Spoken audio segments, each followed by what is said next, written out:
तर जरांगेंच्या स्वागतासाठी सध्या 200 जेसीबी सज्ज झाल्यात। तर 200 जेसीबीतून आता जरांगेंवर पुष्पवृष्टी सुद्धा होणार आहे। तर आज बीडमध्ये जरांगेंची जाहीर सभा पार पडणार आहे आणि त्याच संदर्भात सध्या 200 जेसीबी सज्ज झाल्याचं पाहायला मिळत आहे। आपण ही दृश्य सुद्धा पाहू शकतो ज्या ठिकाणी आपल्याला या जेसीबी दिसतायत। तर या 200 जेसीबी मधून जरांगेंवर आता पुष्पवृष्टी सुद्धा करणार आहेत। तर या संदर्भात अधिकची माहिती देण्यासाठी आमचे प्रतिनिधी उदय नागरगोजे सध्या आपल्या सोबत आहेत। उदय, आता जरांगेंच्या स्वागतासाठी 200 जेसीबी सज्ज असल्याचं पाहायला मिळत आहे।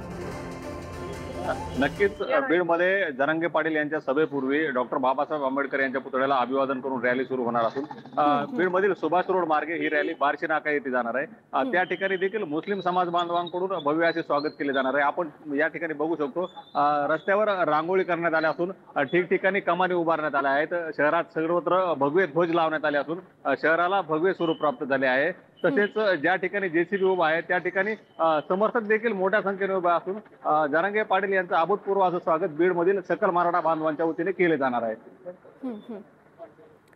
नक्कीच उदय, कधी या सभेला सुरुवात होणार आहे आणि कशा प्रकारे सध्या तयारी करण्यात आली आहे? रॅलीचं सुद्धा नियोजन करण्यात आलंय, काय माहिती मिळते? बीडमधील जी सभा आहे ती दुपारी 2 वाजता होणार आहे। सकाळी 10 वाजता रॅलीला सुरुवात होणे अपेक्षित होतं, परंतु जरांगे पाटील हे मांजरसुंब्याकडून आता बीडकडे निघाले आहेत।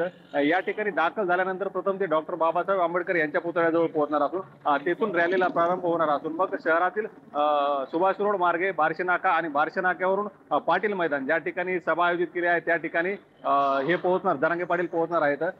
सभेला आता रॅलीला सुरुवात व्हायला उशीर झाला असल्यामुळे सभेला साधारण एक 3 वाजेपर्यंत सभा सुरू होईल असे अपेक्षित आहे। उद्या आपण पाहतोय त्या ठिकाणी काही नागरिक सुद्धा जमलेले आहेत, त्यांच्याकडून काही प्रतिक्रिया येऊ शकते का?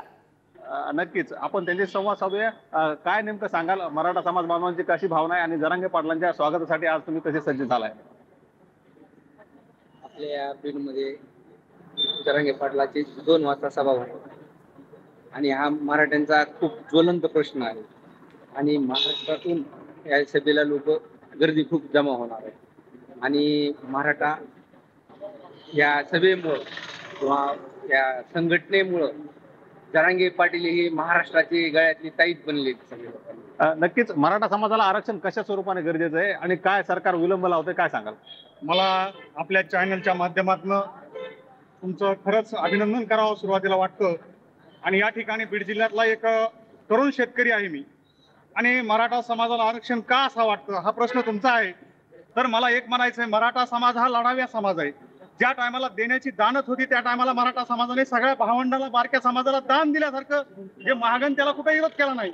पण आज जे बीडमध्ये प्रकार पाठीमागे घडलेत हे का घडलेत याचा आत्मविश्वास बीडच्या सर्व राजकीय पुढाऱ्यांनी करावा। त्यामध्ये जर सखोल अभ्यास केला त्या तरुणांचा तर त्या ठिकाणी आपल्या बीडचे SP यांनी सांगितलं होतं की हे तरुण आहेत ते दिशाहीन झालेले आहेत, म्हणून इथून पुढचं सर्व जो समाज आहे तो एकत्रित राहण्यासाठी मराठा समाजाच्या तरुणांना या ठिकाणी न्याय मिळावा आणि म्हणूनच आज 23 तारखेला जरांगे पाटलांनी जी सभा ठेवलेली आहे। नक्कीच सुद्धा या सर्व घडामोडींवर असंच लक्ष ठेवून राहा। तुर्तास धन्यवाद दिलेल्या या सविस्तर माहितीसाठी।